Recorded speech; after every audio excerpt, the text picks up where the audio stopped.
Funding for this program is provided by Annenberg CPB.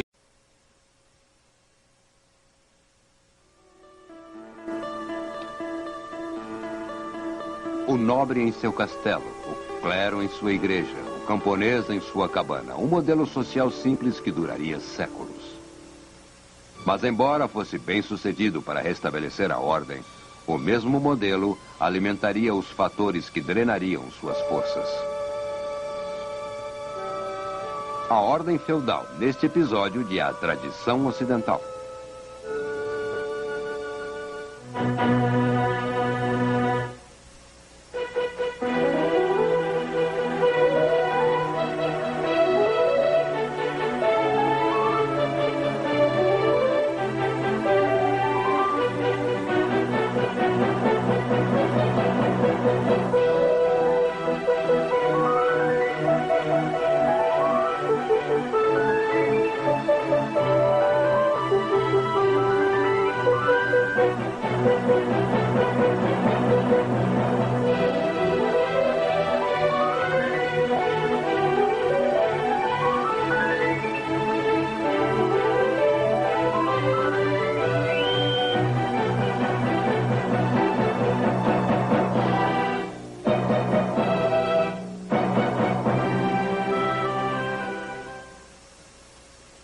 E agora o professor da Universidade da Califórnia, Eugene Weber, em sua jornada através da história da civilização ocidental.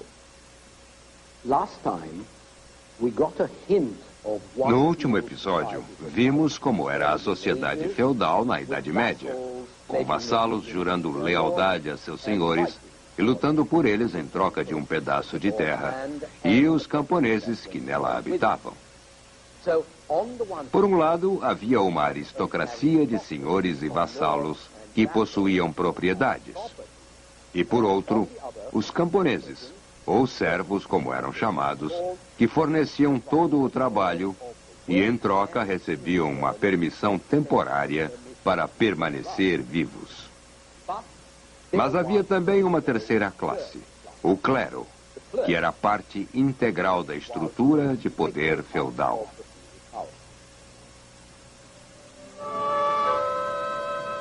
A igreja estava indo muito bem. Recebera terras e tesouros. E administrava sua riqueza com mais continuidade que os proprietários seculares, que variavam em qualidade e geralmente estavam fora, roubando algum outro senhor. A igreja jamais morreu. E assim tornou-se mais rica e liderou um novo renascimento cultural por volta do ano 1000.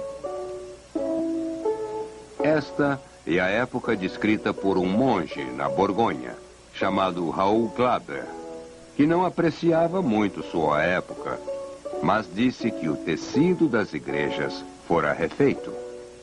E todas as nações da cristandade brigavam entre si sobre quem deveria orar nos prédios mais bonitos. As igrejas das quais Glaber fala são do chamado estilo romano, ou romântico. O gótico foi inventado apenas um século depois. Mas elas são fantásticas, e enquanto a construção religiosa progredia, o mesmo acontecia com o pensamento religioso, ou melhor, o do clero sobre assuntos públicos. E isto produziu um novo modelo social, mais realista que o anterior, que tinha o rei como um homem de paz no centro da sociedade, protegendo todo o resto. Embora o clero ainda considerasse o governante cristão importante, agora ele era parte de uma sociedade cristã mais ampla, dividida em 3 categorias sociais, cada uma com uma função em particular. Os homens que oravam, os homens que lutavam e os homens que trabalhavam. Neste modelo, o espiritual é superior ao temporal, e a espada é superior à enxada. Alguns rezavam para salvar a alma. Outros lutavam para salvar os corpos e as propriedades da comunidade. E ambos mereciam ser sustentados pelos trabalhos de outros. Assim, abaixo havia os camponeses, trabalhando para alimentar a todos. Era um modelo simples, e sua simplicidade o manteve vivo por muito tempo. O modelo também proporcionava a justificativa para a inatividade, fazendo-o parecer honrada, e representando o trabalho braçal como desonrado, o que era quando o modelo foi concebido. Os que podiam, oravam ou lutavam, e os que não podiam, trabalhavam. Assim, a produção era uma atividade vulgar, e os nobres e os santos eram inativos e não produtivos. Pode-se argumentar que isto era contrário à tradição cristã, pois Cristo era carpinteiro. E algumas ordens monásticas, como a de São Benedito, exigiam o trabalho braçal. Como diz o ditado em latim, laborare est orare, trabalhar é orar. Mas a verdade é que as únicas razões pelas quais as ordens monásticas recomendavam trabalho era, primeiro, para evitar o tédio, durante o qual a mente poderia vagar em direções perigosas. E segundo, para ensinar humildade, exatamente pelo fato de o trabalho ser uma experiência humilde. Na melhor das hipóteses, o trabalho era um incentivo ao empenho espiritual. Sua tarefa era auxiliar na oração e contemplação para que pudessem prosseguir sem dificuldades materiais.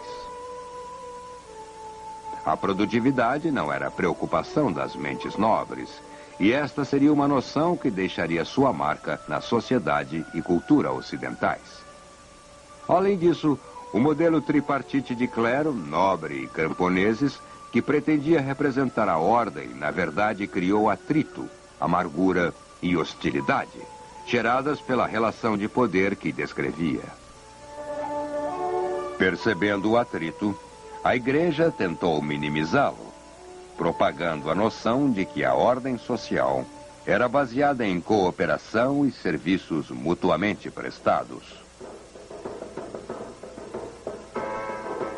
Este quadro, intitulado Alegoria do Bom Governo, do artista Lorenzetti do século XIV, reflete a ideia de cooperação e independência.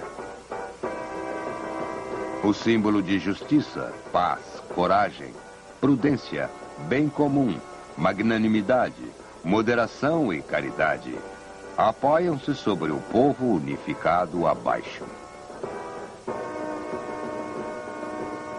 E aqui temos a alegoria do mau governo, no qual Lúcifer é colocado ao centro e todos à sua volta são briguentos e egoístas. Na verdade, algumas pessoas cooperavam e serviam mais que as outras. Quando os bárbaros saíram da Europa Ocidental e esta começou a viver relativa estabilidade, os pântanos, florestas e terrenos desocupados deram lugar a vinhedos, pomares e campos. Novas vilas surgiram para limpar e cultivar as novas terras. O volume da produção continuou a aumentar. E como isto aconteceu num sistema que se prezava em arrancar o que podia dos trabalhadores na base da pirâmide social, a maior parte do superávit era transferida para os celeiros dos senhores e para suas mesas. O superávit estimulou o gosto dos senhores pelo luxo. E para satisfazer esta nova demanda, brotaram equipes de especialistas da indistinta massa de camponeses. Pedreiros, artesãos, comerciantes. E este renascimento da demanda por serviços causou o renascimento das cidades, onde acontecia a troca dos serviços. Centros urbanos foram insignificantes por vários séculos, mas nos séculos XI e XII, as antigas cidades renasceram e novas cidades mercantes brotaram em encruzilhadas, no cruzamento de rios e locais convenientes ao longo das estradas. No final do século XII, a civilização ocidental, mais uma vez, havia passado por uma mudança fundamental. Fora rural por quase 1000 anos. E de agora em diante, teria como núcleos dinamizadores os centros urbanos. Tudo giraria em torno das cidades, riquezas, poder e criatividade cultural.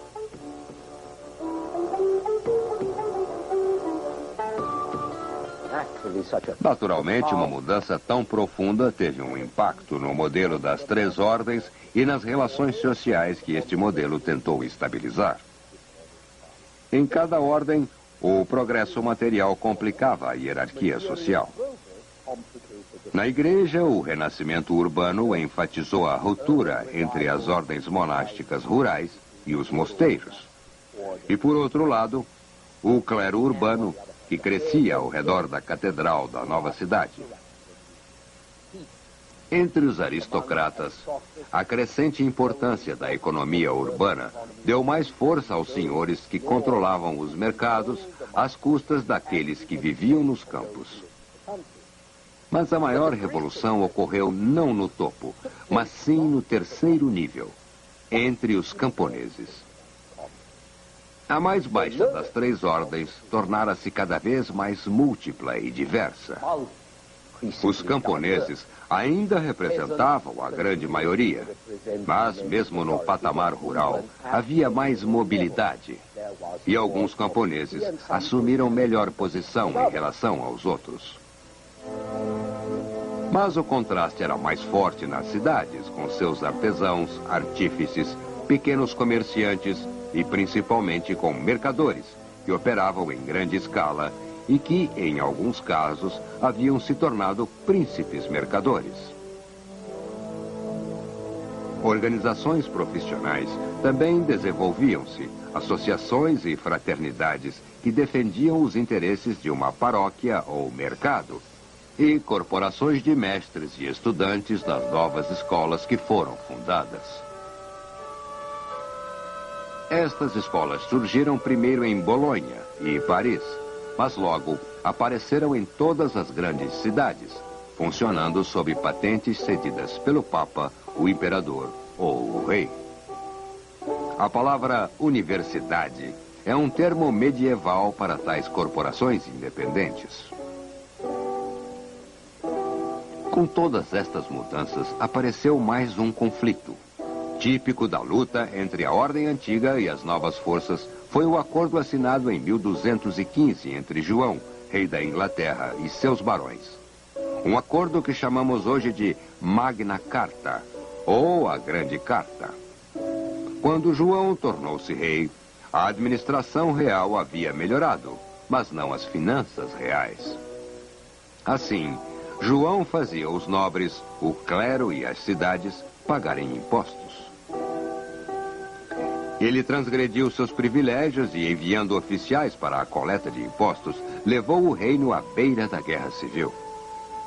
O único modo de evitar o conflito foi um acordo que descrevia os direitos dos homens livres, principalmente dos barões, claro, e do clero, mas também das cidades e dos mercadores.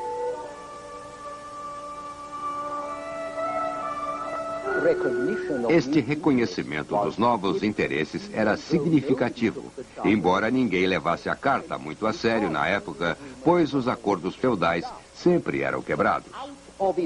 Mas de suas cláusulas nasceram os direitos legais básicos dos ingleses e também uma instituição representativa chamada Parlamento, concebida para assegurar que o rei manteria sua palavra e não abusaria de seus direitos. Assim, este documento feudal reacionário, criado para proteger os interesses dos grandes, tornou-se a base de instituições ainda mais progressivas no futuro. Nesta época, na Europa, a atividade econômica em todos os níveis havia afrouxado antigos impedimentos, enfraquecido laços feudais e lealdades aos clãs nobres. Com a prosperidade, a Europa tornou-se mais aventureira, interessada em progresso material, acreditando que o mundo fora criado para o homem e que o homem era espiritualmente responsável por dominá-lo. A época sugeria uma nova esperança para o sucesso pessoal e espalhava a espantosa ideia de progresso. A noção de que tudo realmente ficava melhor, de que a única esperança não estava apenas nos céus, mas na terra também. Era possível melhorar a vida trabalhando bastante, lutando bem e mostrando iniciativa nos negócios ou habilidade na administração dos assuntos de seu senhor. Uma boa indicação deste novo espírito era que a Europa passava de uma postura defensiva para uma ofensiva. Embarcou num tipo de aventura imperialista, característica de sociedades cheias de energia, vitalidade e autoconfiança. Entre os séculos XI e XIII, 8 grandes expedições partiram para recuperar Jerusalém e os locais sagrados aos infiéis turcos. A primeira cruzada, como estas peregrinações armadas eram chamadas, capturaram Jerusalém em 1099. E o resultante reino cristão de Jerusalém durou quase 100 anos. No entanto, no século XIII, o entusiasmo original morreu.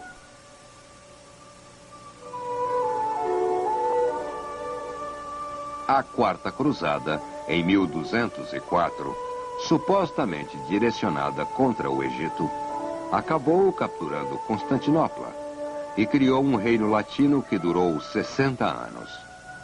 Mas as pessoas perdiam o interesse. No final do século XIII, todas as fortificações dos cruzados na Síria e Palestina haviam caído. E Acre, a última, sucumbiu em 1291.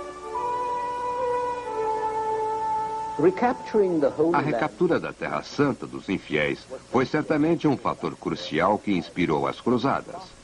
Mas havia outros interesses também. O mais importante era a determinação de reduzir as lutas e a desordem na Europa, enviando-as para outros continentes. Ou se isso não fosse possível, o espírito feudal poderia ser útil, direcionando-o contra os hereges cristãos em casa. Todas as heresias ameaçavam o monopólio ideológico da igreja e, portanto, tinham que ser exterminadas. Assim, os primeiros hereges cristãos foram queimados na fogueira logo depois do ano 1000 depois de Cristo. No século XIII, uma cruzada foi iniciada contra os albigenses, ou cátaros, os puros que viviam na área de Albi, ao sudoeste da França. Os albigenses eram uma ameaça séria, pois consideravam Deus e Satã, bem e mal, como iguais no poder. Tudo que fosse material, o mundo e a matéria, fora criado pelo mal. Isto incluía a estrutura política, o sistema feudal e também a igreja, pois ela advogava que a salvação era possível neste mundo. Assim, os albigenses ameaçavam a todos no poder. Não podiam ser tolerados e foram exterminados sem piedade. Os cruzados da Idade Média não discriminavam. Matavam europeus com o mesmo entusiasmo que matavam os não-europeus. Na verdade, após a tomada de uma fortificação albigense em Béziers, quando um soldado perguntou ao bispo como diferenciar os bons católicos dos hereges, o bispo foi claro: mate todos. Deus vai reconhecer os que são seus. Mas o tipo mais popular de cruzada era aquela para converter os infiéis estrangeiros, de preferência os que não estivessem muito longe. E se não se convertessem, seriam mortos e bons cristãos eram assentados em suas terras. A reconquista da Espanha dos árabes foi uma lucrativa campanha, concluída em 1492, e as expedições que a Espanha e Portugal enviaram ao norte da África e o outro lado do Atlântico para a América também foram tipos de cruzadas. Assim, a tradição das cruzadas e a experiência colonial fundiram-se, assim como suas aspirações. Altos objetivos espirituais e baixos objetivos materiais. O desejo de sair de casa, de livrar-se de inimigos de fé, vigor, empreendimento e cobiça. Mas, ao mesmo tempo, as pessoas tentavam afirmar-se, sem controle dos mais velhos e melhores, e principalmente da igreja. No século XII, uma profana cultura secular parecia emancipada da igreja, às vezes crítica da mesma, refletindo um novo público de pessoas urbanas, que queriam desfrutar de sua nova prosperidade e de senhores e senhoras que queriam desfrutar-se mutuamente. Em Colônia, na época a cidade mais importante da Alemanha, um poeta urbano escreveu uma canção cujo primeiro verso pode ser interpretado assim. O caminho primaveril eu percorro, direto para a gruta de Satã. Ignorando a virtude eu corro, vivendo uma vida tão vã. Não espero ao céu chegar, meu lema é ceder ao prazer, já que minha alma irá queimar, salvo minha pele, é o meu dizer.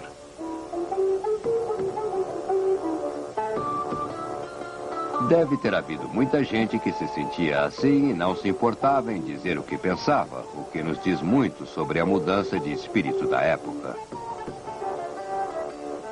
Havia também novos jogos amorosos que podem não ter sido sérios, mas sugerem a emancipação das crenças religiosas de épocas mais restritas e hábitos mais suaves.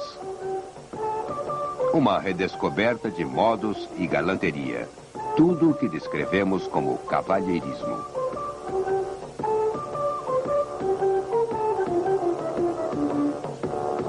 Um bom exemplo disto é um romance conhecido na época. Por volta do ano 1200, em algum lugar da França, um trovador, um poeta e cantor viajante, criou a história de amor de Aucassin e Nicolette. Aucassin, filho de um conde, ama e quer casar-se com Nicolette, uma criada, sem posição aparente, recém-trazida dos sarracenos.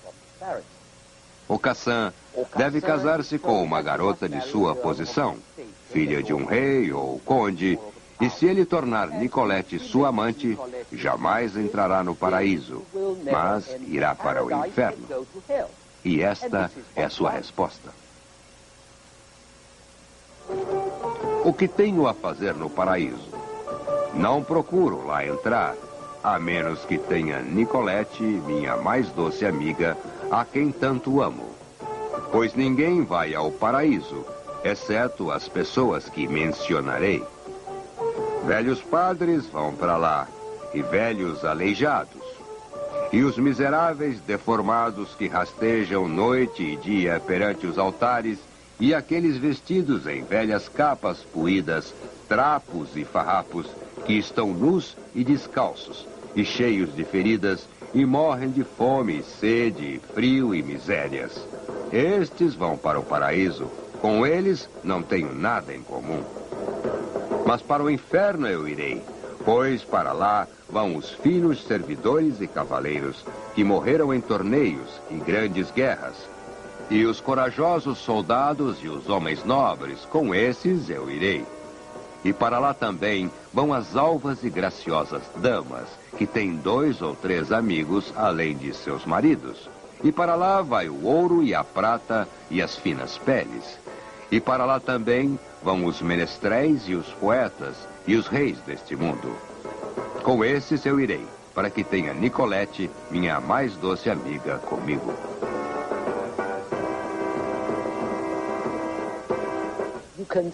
É possível ver aqui uma reversão de todos os valores aceitáveis. Enquanto seu pai recusa a ele a permissão para casar, Aucassin recusa-se a lutar na guerra que ameaça as propriedades de seu pai e as suas. Finalmente, pai e filho fazem um acordo. E Aucassin luta e vence, para descobrir que seu pai não mantém a palavra.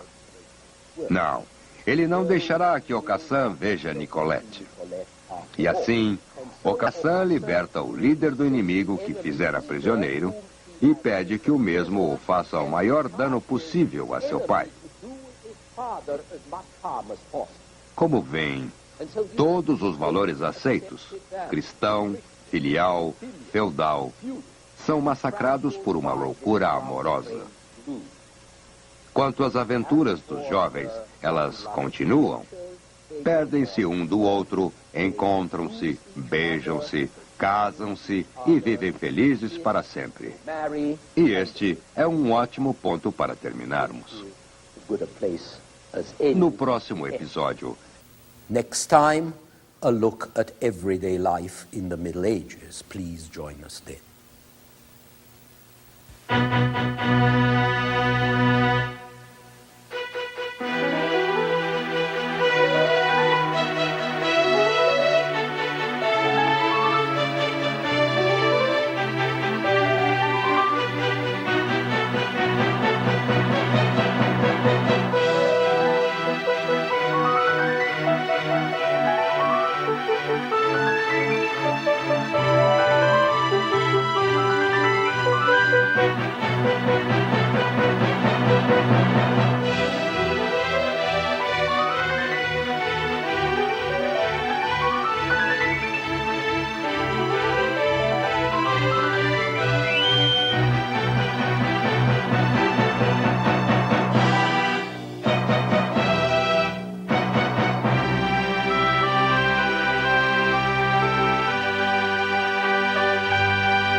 Funding for this program is provided by Annenberg CPB to advance excellent teaching.